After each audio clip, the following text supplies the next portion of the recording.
Okay, so pagpapatuloy po natin yung ating pag-aaral. Nandito na po tayo sa conclusion. Nandito na tayo sa conclusion ng tinatawag natin na Sermon on the Mount. At ito ay yung mga last portion ng chapter 7. Ang Sermon on the Mount ay nagsimula po sa chapter 5, chapter 6, at ito na nga yung pinakalas na chapter 7. At yun yung ating titingnan. And kung mapapansin nyo, palaging merong dalawa. Okay. Pero ang pinaka-point ng ating panisis, yung dalawang righteousness, which is yung righteousness na pinoposes ng mga Pharisees, at saka yung righteousness na nire-require ng Diyos. Nagsimula nga yan dun sa Beatitudes.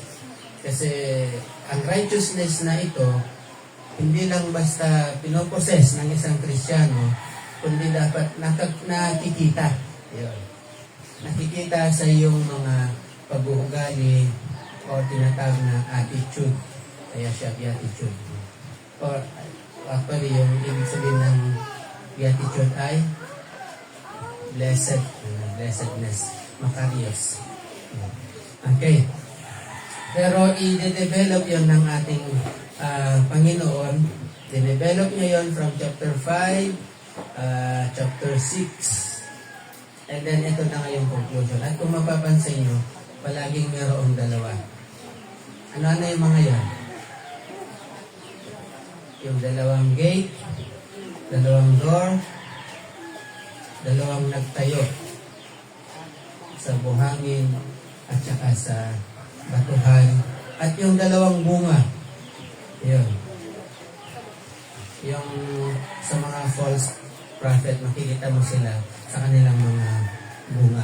So, ito yung ating mga titingnan sa mga susunod pang mga Sundays, because I know kaya pinutol ko rin yung scripture reading. Kasi dapat hanggang verse 20 yun, di ba, Jazz? Hanggang verse 20. Kaya ginawa natin 13 and 14. Because I think hanggang dito lang yung maabot natin. Sige, let's pray.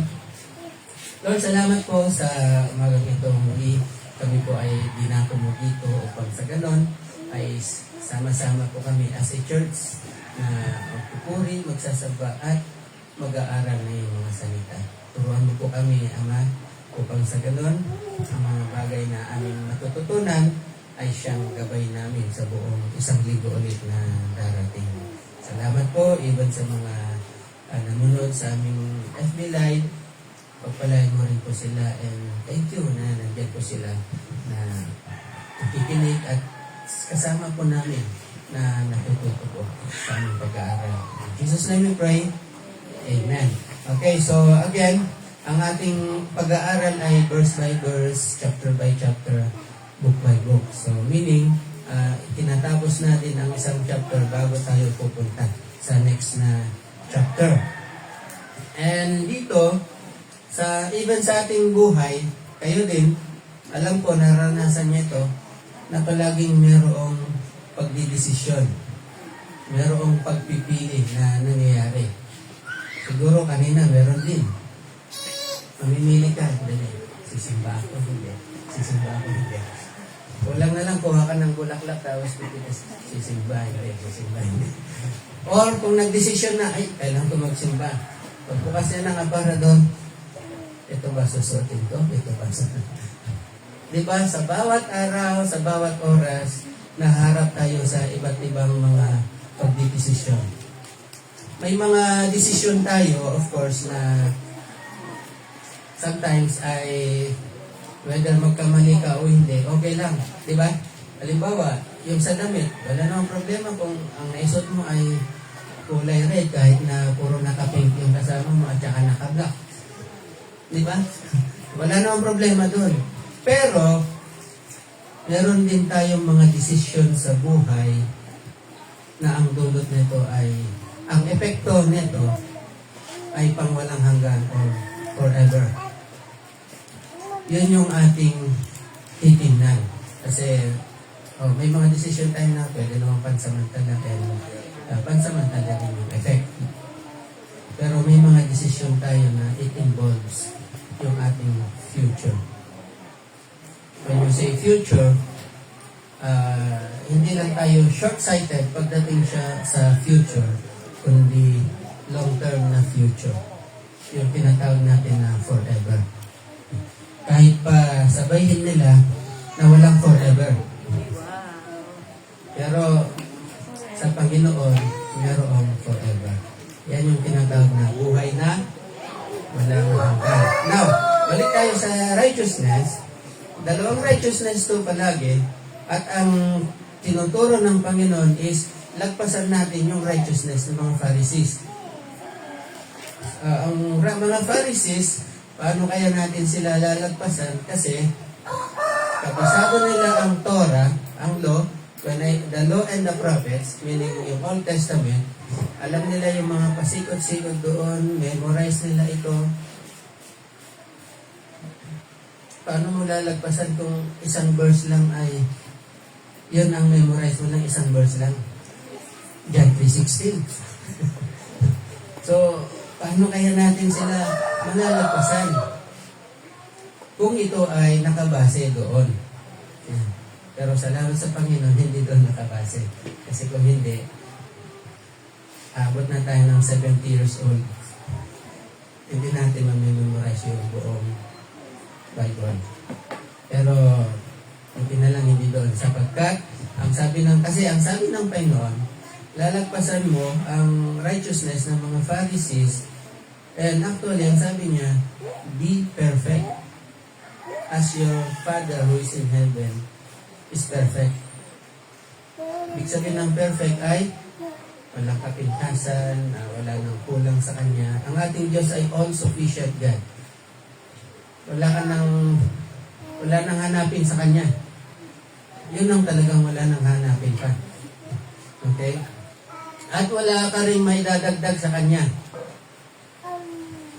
Yung magpuri ka sa Kanya, manalangin ka sa Kanya, maganda yon. Pero hindi yun nadadagdagan kung sino ang Diyos. Siya ay Diyos at siya ay ang Diyos na yon magpakailanman. Siya noon at siya hanggang ngayon, siya magpakailanman, hindi siya magbabago. Balik na rin ko yung sinabi ko kanina, whether manalangin ka sa Kanya, whether hindi, magsimba ka o hindi nababago kung sino ang Diyos. Yan lang ay tayo ang may naminis. Kung hindi tayo nagpupuri sa Kanya, kung hindi siya yung ating pinupuri, kung hindi siya yung ating pinapanalanginan, kung hindi siya yung ating sinasamba, may namimiss tayo. Siya wala. Ang Diyos, mawala man ang tao, Diyos pa rin siya. Pero ang tao na walang Diyos ay, sabi sa ng English na ay nothing. Yan. So itong righteousness na ito, ang nagbigay sa atin, para malagpasan natin yan, is our Lord Jesus Christ lamang. Yan. Yun lamang yung, ang katotohanan, yun lang yung tanging daan. Pero may mga grupo na pumapasok, sasabihin nila, ito yung daan. Sabihin naman yung isa, ito yung daan. Dapat sa lumang daan. Hindi, sa bagong daan. Yung dating daan na lang kayo. Okay? Ngayon, ang sasabihin ng Panginoon Jesus, dahil yan, ang sabi niya, verse 13, pumasok kayo sa makipot na pintuan, sapagkat maluwang ang pintuan at malapad ang daang papunta sa kapahamakan. At ito ang dinaraanan ng marami. Ngunit makipot ang pintuan at makitid ang daang papunta sa buhay. Pero pansinin nyo, kakaunti ang nakakatagpo nyo. May experience ako noon, hindi na magdadang, ako na lang. Di ba, punta ka sa isang mall na kilalang mall. Sa Baguio. Di, ang luwang ng daan. Siyempre, sa kalalakad mo, mapapahihi ka, siyempre. Hanapin mo ngayon yung sila. Asan yung sinag dito? lahat ng daan doon sa SM, bagito rin, sa mall. Talagang malulong yan, papunta sa ganitong store. Pero yung CR, maliit lang siya na daan. Madidetermine mo lang yung CR, mapupunta mo lang siya kung una magtatanong ka. Pangalawa, titingnan mo yung mga symbol na nakalagay doon. Ay, ayun, pala yung CR. So, ganun pa man, dahil hindi siya ganun ka lawak, katulad ng mga main na pasilyo sa mall, malalagpasan mo pa rin. Dahil hindi siya obvious. Yun yung daanan na tinuturo ng ating finances. Yun lang, po konti ang pumupunta